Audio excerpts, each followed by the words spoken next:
예, 바로 이어서 하겠습니다. 예. 잠깐 끊겼는데, 바로 이어서 할게요.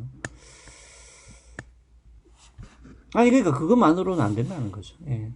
예. 아니, 그러면 여러분들도 이렇게 아마 이야기할 거예요. 아니, 뭐, 그런 식으로 하면은, 뭐, 할 게 아무것도 없네. 그러면 뭐, 골치 아파서 인생을 어떻게 사냐. 그 제 말은, 그 모든 것을 다 반성을 해가지고,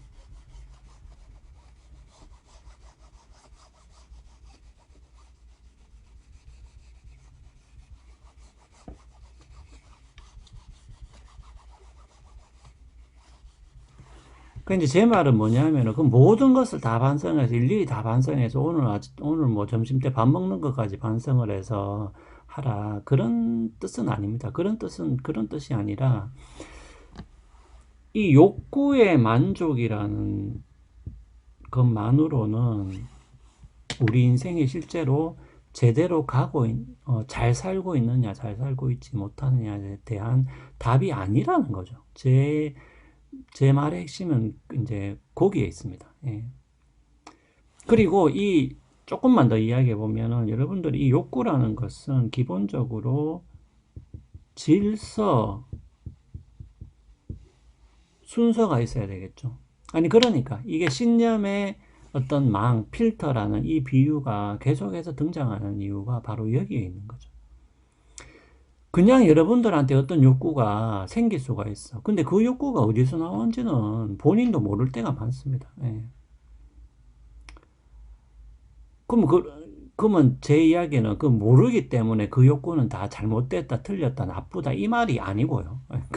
그런 말이 아닙니다. 그런 말이 아니라 그러한 여러 가지 욕구가 생길 수 있고 그 욕구가 어디서부터 왔는지를 우리가 알지 못하는 경우도 많기 때문에 단지 그 욕구를 생겼기 때문에 그 욕구를 만족시키는 것이 좋다라고 하는 좋다라고 하는 이런 신념에 따라서 행동하게 될 때 어떤 결과가 빚어지는지를 우리가 반드시 반성을 하고 숙고를 해야 된다는 것이죠. 자, 그 말은 뭐냐면은 우리 욕구에 있어서도 질서와 순서가 필요하지만 우리 신념에 있어서도 그러한 질서와 순서가 필요하다는 것을 우리가 여기서 분명하게 짐작할 수가 있겠죠.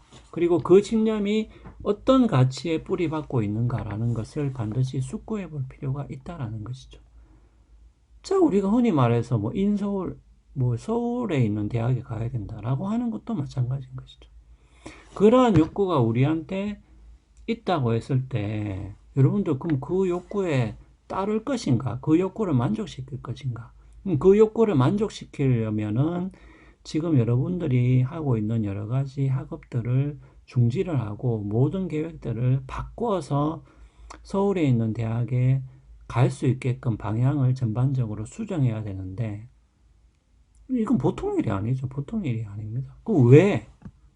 여러분들이 그러한 욕구가 생겨난 그 배우에 그러니까 여러분들이 도대체 뭐를 믿길래 그렇잖아요. 예. 그러니까 거기에 대한 숙고 없이 그냥 그렇게 하는 게 뭐 좋기 때문에 그냥 그 욕구를 만족시켜야 된다. 그래서 나는 뭔가를 행동해야 된다. 라고 한다면은 여러분의 인생이 완전히 다른 쪽으로 갈 수가 있겠죠. 그리고 그건 장담은 못해요. 설사 여러분들이 서울에 갔다 하더라도 여기 있잖아요. 재기적 행복. 과연 내 인생이 올바른 방향으로 가고 있는가?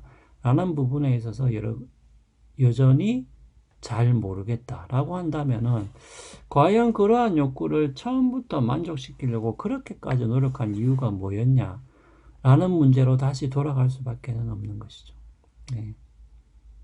그럼 또, 뭐, 아니, 그거 뭐 서울에 있는데 가지 말라는 얘기가 아니라, 그러니까, 아니, 여러분들이 도대체 무슨 생각을 했길래, 그러한 반성과 숙고가 없다면은, 이러한 만족은 결국은 행복이죠. 행복만으로는 안 된다라는 거죠. 행복만으로는 안 돼요. 네. 이것을 조금만 생각해 보면 욕구, 신념, 만족, 그 다음에 재기적 행복, 기분의 관계를 따져보면은 여러분들이 행복만으로는 안 된다라는 결론에 이르게 됩니다. 예. 그게 잘못된 신념일 수도 있잖아요. 예. 서울에 있는 대학에 가야 된다는 것이 잘못된 신념일 수도 있죠. 예. 잘못된 정보일 수도 있잖아요. 예. 그것이 누군가가 주입한 정보일 수도 있겠죠. 예. 그렇기 때문에 그것은 여러분들의 신념이 어떻게 조직되어 있는가를 숙고해 봐야 되는 것이고, 결과적으로는 그 신념들을 숙고해 보면은 뭡니까? 그것이 뭔가 올바른 가치에 근거하고 있는 신념이냐, 아니면은 어떤 터무니없는 가치, 예, 단순하게 상대적인 가치에, 기초하고 있는 신념이나 하는 것들을 여러분들이 숙고해 볼 수가 있는 것이겠죠. 그래서 여러분들 욕구, 신념, 만족, 기분, 그 다음에 재기적 행복의 관계를 반드시 염두에 둬야지만이 뭡니까?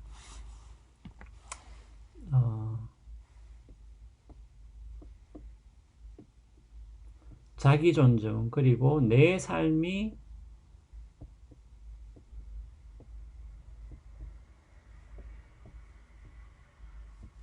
객관적으로 중요하다는 것들을 올바로 실현할 수가 있는 것이 되겠죠. 자, 그러면은 욕구, 신념, 만족, 기분, 재기적 행복의 관계는 일단은 요렇게 일단 정리를 하겠습니다. 아마 여러분들이 어떤 이야기를 하고 있는 건지는 좀 이제 간파를 했을 거라고 이제 봅니다. 네.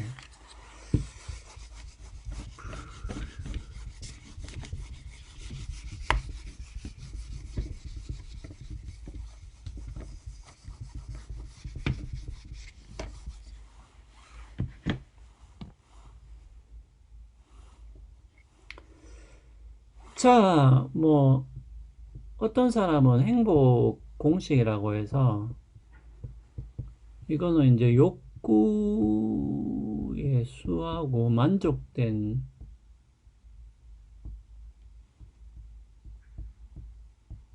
욕구의 수, 뭐 이런 식의 공식을 제안하는 사람도 있는데, 사실 이것만으로는 역시 안 된다는 것을 분명히 느낄 수, 왜냐하면은, 여러분들 보세요. 그러면 이 공식이 맞다면은, 욕구의 수가 분모에 있기 때문에, 그러면 그냥 욕구의 수를 줄이면 되잖아요. 그러면 행복해지겠지. 아니면은, 만족된 욕구의 수를 늘리든지. 자, 그 말은 뭐냐면, 여러분들한테 어떤 욕구가 생겼을 때, 그것을 최대한 많이 만족시켜.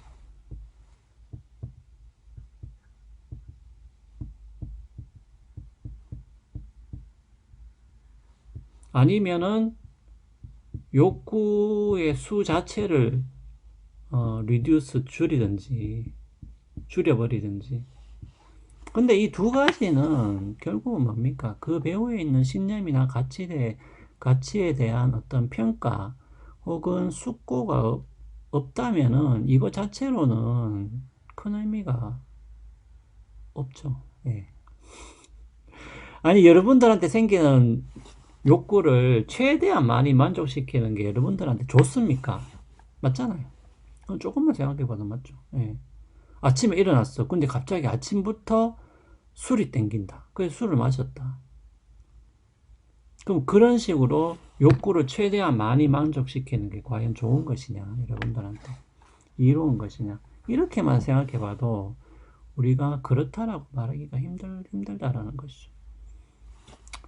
그 욕구의 수를 우리가 물론 줄이는 방법도 있죠. 욕구를 줄이면은 그만큼, 불만족도 적어지니까. 근데 여러분들, 그렇게 논리적으로 생각하다 보면은 결국은 뭡니까? 죽음을 선택하는 것이, 왜냐하면은, 죽음 같은 경우에는 궁극적으로 불만족이 없어지는 거죠. 예. 그 만족시켜야 될 욕구 중에서 만족되지 않은 욕구가 없는 상태가 바로 죽음이기 때문에 결과적으로는 욕구의 수를 줄여나가다 보면은 논리적으로는 죽음에 이르게 된다는 것이죠. 그러면 죽는 것이 어떤 면에서는, 어떤 측면에서는, 이 분모의 측면에서는 행복을 가장 극대화하는, 행복을 최대화하는 방법이 되어버리게 되겠죠. 자, 이것처럼 우리가 이런 식으로 아무리 생각해 봐도 이것만으로는 우리의 삶이 객관적으로 중요하다는 것을 담보할 수가 없다는 것을 여러분들이 알 수가 있습니다. 예, 그렇기 때문에 여러분들이 행복이라는 것에 지나치게 몰입하거나 행복해야 된다. 내한테 만족감이 없다. 뭔가를 만족시켜야 된다. 이런 것에 휘둘려서는 안 된다. 자,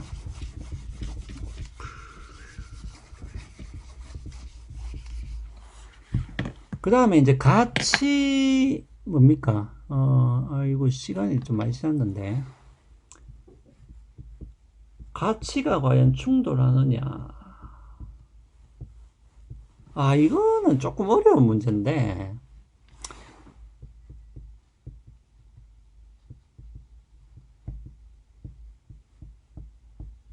겨우 책임있게 산다라고 했을 때, 우리가, 제가 크게 두 가지를 이야기했죠. 통합성,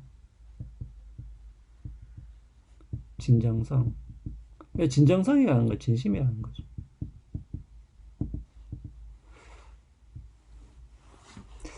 자, 그래서 우리가 책임있게 산다라는 것은 통합성과 진정성 두 가지가 다 필요하다는 것을 분명히 알 수 있습니다. 아까도 이야기했다시피 여러분들이 아무리 욕구에 대해서 진정성이 있어도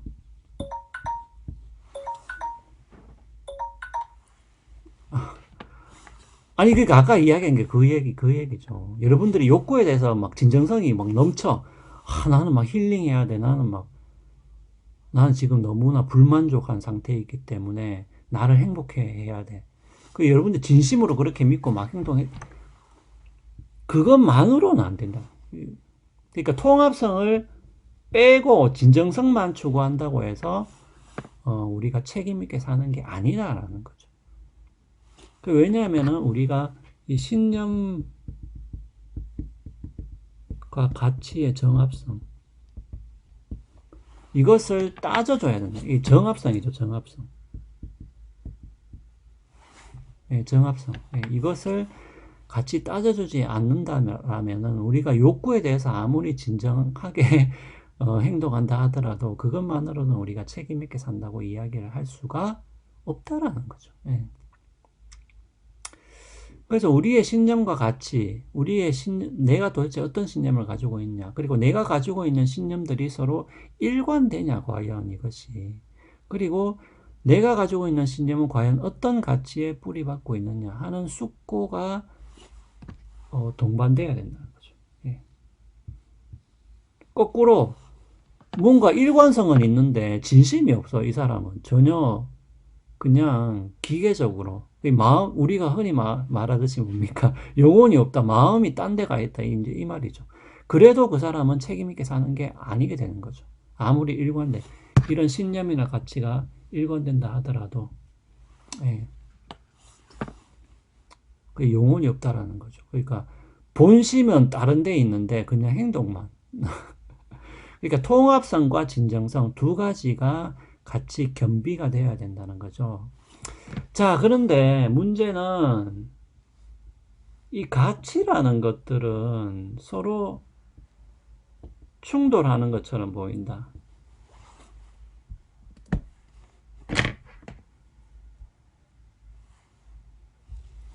자, 아이고, 여러분들 이렇게 합시다. 시간이 너무 가버렸기 때문에 요거는 이어서 설명하도록 할게요.